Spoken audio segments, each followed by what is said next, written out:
दोस्तों, आज हम आपको एक बड़ा ही इबरतनाक वाक़या बताने वाले हैं जिसे सुनकर आप हैरान रह जाएंगे और सोचने पर मजबूर हो जाएंगे।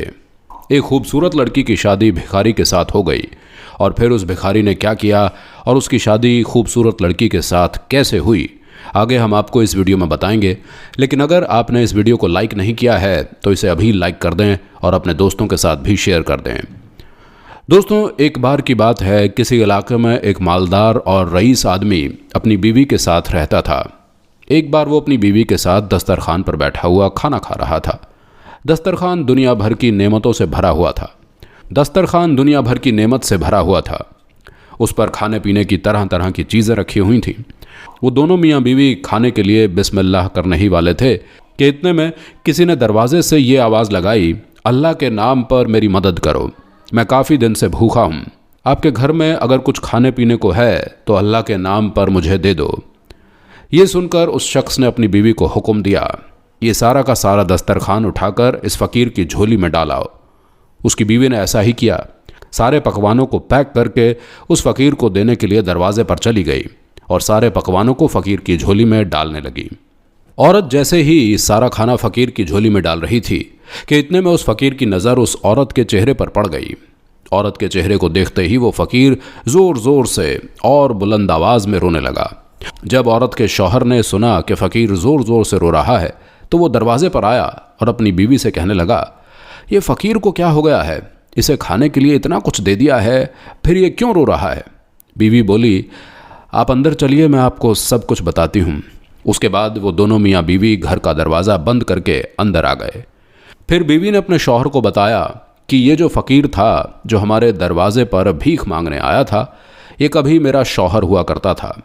कई साल पहले यह फ़कीर इस शहर का सबसे मालदार और सबसे रईस आदमी था और आज हम जिस कोठी में रह रहे हैं ये इसका मालिक था और मेरा पहला निकाह भी इसी शख्स के साथ हुआ था।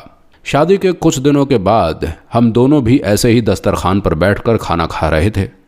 हम खाना खाने ही वाले थे कि इतने में दरवाजे पर एक फ़कीर ने सदा लगाई कि अल्लाह के नाम पर कुछ खाने को दे दो, 3 दिन का भूखा हूँ, अल्लाह आपका भला करेगा। इतना सुनते ही मेरा वो शौहर दस्तरखान से उठा, गुस्से में दरवाजे पर पहुँचा और जाकर उस फ़कीर की इस तरह से पिटाई करनी शुरू कर दी कि वो बेचारा फ़कीर लहूलुहान होकर ज़मीन पर गिर पड़ा। उसके बाद पता नहीं वो फ़कीर मेरे उस शौहर को ऐसी क्या बद्दुआ दे के गया कि उसके बाद मेरे शौहर की हालत दिन ब दिन बिगड़ती चली गई, यानी उसकी हालत ख़राब होती चली गई। उसके सारे कारोबार ख़त्म होते चले गए। हमारा घर बिक गया। हम कौड़ी कौड़ी के मोहताज हो गए। हमें खाने पीने के भी लाले पड़ गए। इस परेशानी के आलम में इस शख्स ने मुझे भी तलाक दे दी।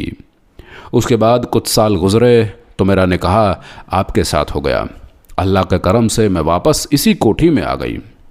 औरत का ये शौहर अपनी बीवी से ये इबरतनाक किस्सा सुनकर उदास हो गया और कहने लगा, बेगम, तुम्हें मालूम है कि वो फ़कीर कौन था जो उस वक्त आपके दरवाजे पर भीख मांगने के लिए आया था।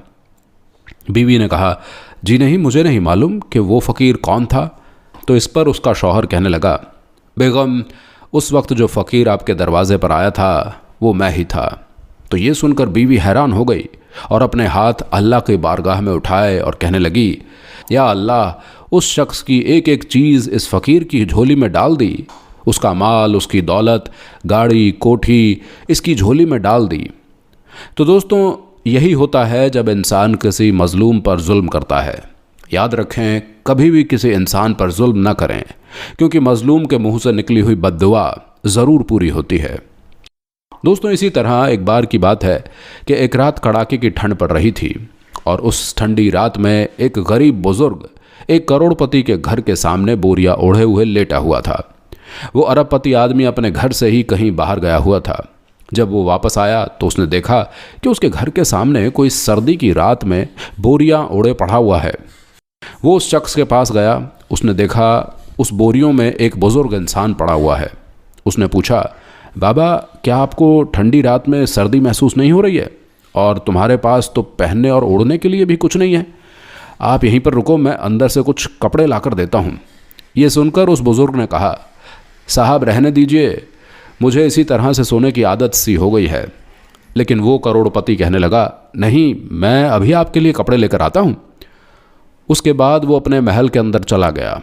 ये देखकर बुज़ुर्ग इंसान बहुत खुश हुआ और उसका इंतज़ार करने लगा। अब वो अमीर शख्स अपने महल में जाने के बाद वो किसी और काम में मग्न हो गया और बूढ़े बुज़ुर्ग को भूल गया। इस तरह वो बूढ़ा रात भर इंतज़ार करता रहा। उसके बाद जब सुबह हुई तो उस अमीर आदमी को वो बूढ़ा शख्स याद आ गया। वो जल्दी से अपने घर से बाहर निकला और भागा भागा उस जगह पर पहुंचा जहां पर वो बूढ़ा आदमी पड़ा हुआ था। अमीर आदमी उसे देखकर हैरान हो गया क्योंकि वो बूढ़ा शख्स मर चुका था। अमीर आदमी ने देखा उसके पास में एक चिट्ठी पड़ी हुई है। उसने वो उठाई और पढ़ने लगा। पढ़ते पढ़ते उस अमीर इंसान की आंखों में आंसू आ गए। उस चिट्ठी में लिखा हुआ था, साहब, आज के बाद किसी गरीब इंसान के साथ वादा मत करना। जब तक मेरे पास कपड़े नहीं थे तो मेरे अंदर इतनी ताकत थी कि मैं सर्दी से लड़ सकता था, लेकिन जब आपने मुझे मेरी मदद करने और कपड़े लाकर देने का वादा कर लिया तो फिर मैं आपके वादे के साथ जुड़ गया और आपके वादे ने मेरी ताकत को ख़त्म कर दिया। तो दोस्तों, याद रखना, अगर आप अपने वादे को निभा नहीं सकते तो फिर किसी गरीब के साथ अपने वादे को मत करना, क्योंकि हो सकता है कि वो आपके लिए इतना ज़्यादा ज़रूरी ना हो, लेकिन वो किसी और के लिए सब कुछ हो सकता है।